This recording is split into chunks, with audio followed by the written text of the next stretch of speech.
السلام عليكم ورحمة الله وبركاته. أهلا بيكم. النهاردة هنعمل تجربة بسيطة وجميلة جدا، احتراق المغنيسيوم في جو من الأكسجين. نتعرف على الطلبة اللي هيعملوا معانا التجربة.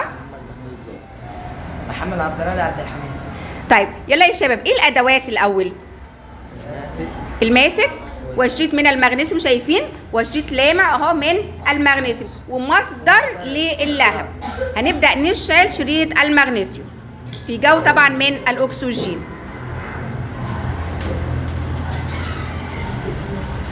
شايفين؟ بيشتعل بلهب أبيض مضيء. حط لي بقى البواقي الاشتعال هنا.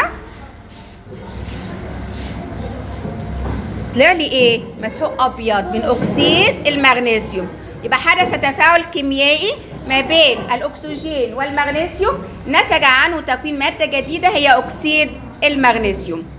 شكرا يا شباب.